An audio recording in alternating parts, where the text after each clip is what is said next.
চৰকাৰী চাকৰিৰ বাবে প্ৰচেষ্টা চলাই থকা যুৱক-যুৱতীসকলৰ বাবে সুখবৰ। বিশেষকৈ সৈন্য বাহিনীত নিযুক্তি লাভৰ স্বপ্ন দেখা চাকৰি প্ৰত্যাশীসকলৰ বাবে এই খবৰ যথেষ্ট গুৰুত্বপূৰ্ণ। কেন্দ্ৰীয় ঔদ্যোগিক সুৰক্ষা বাহিনী চমুকৈ CISF কনিষ্টেবল পদত নিযুক্তিৰ বাবে অধিসূচনা জাৰি কৰিছে। দ্বাদশ শ্ৰেণী উত্তীৰ্ণসকলেও এই চাকৰিৰ বাবে কৰিব পাৰিব আবেদন। অহা 31 আগষ্টৰ পৰা এই পদসমূহৰ বাবে আবেদন প্ৰক্ৰিয়া আৰম্ভ হ'ব আৰু 30 ছেপ্টেম্বৰলৈকে ইচ্ছুক প্ৰাৰ্থীসকলে আবেদন কৰিব পাৰিব।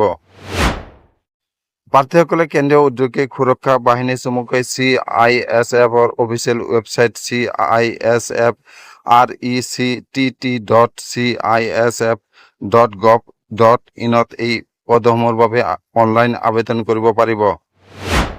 কেন্দ্ৰীয় সুৰক্ষা বাহিনীটোৱে প্ৰকাশ কৰা বিজ্ঞাপন অনুসৰি মুঠ 1130টা কনিষ্টেবল পদত যোগ্য প্ৰাৰ্থীক নিযুক্তি দিয়া হ'ব।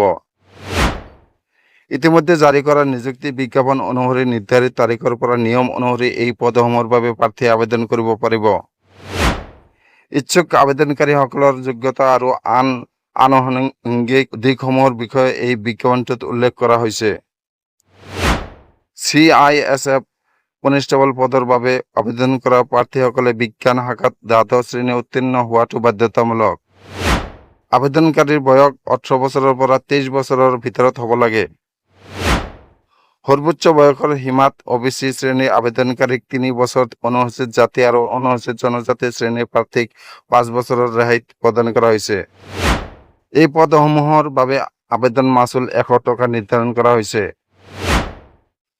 আনহাতে অনুসূচিত জাতি SC, অনুসূচিত জনজাতি ST অন্তৰ্গত আবেদনকাৰীসকলক আবেদন মাচুল আদায় দিয়াৰ পৰা ৰেহাই দিয়া হৈছে। আবেদনকাৰী প্ৰাৰ্থীসকলে নেট বেংকিংৰ জৰিয়তে ডেবিট কাৰ্ড, ক্ৰেডিট কাৰ্ড আৰু UPI ব্যৱহাৰ কৰি আবেদন মাচুল জমা কৰিব পাৰিব। প্ৰাৰ্থীসকলে CISFৰ কনিষ্টেবল নিযুক্তিৰ বাবে কিদৰে আবেদন কৰিব পাৰিব? CISFৰ অফিচিয়েল ৱেবছাইট CISFRECTT.CISF.gov.in চাওক।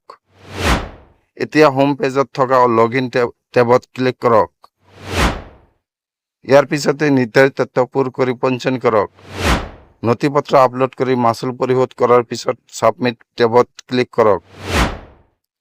উল্লেখ্য যে কনিষ্টেবল পদৰ বাবে আবেদন কৰা প্ৰাৰ্থীসকলক লিখিত পৰীক্ষা, শাৰীৰিক দক্ষতা পৰীক্ষা, শাৰীৰিক মানদণ্ড পৰীক্ষা আৰু নথি পৰীক্ষণৰ জৰিয়তে নিৰ্বাচন কৰা হ'ব। লিখিত পৰীক্ষাত CBT মোডত মুঠ 100 নম্বৰৰ প্ৰশ্ন আহিব। পৰীক্ষাত মুঠ 100টা বস্তুনিষ্ঠ ধৰণৰ প্ৰশ্ন আহিব। পৰীক্ষাৰ্থীসকলৰ বাবে আন এক সুখবৰ যে পৰীক্ষাত কোনো ঋণাত্মক নম্বৰৰ ব্যৱস্থা নাই।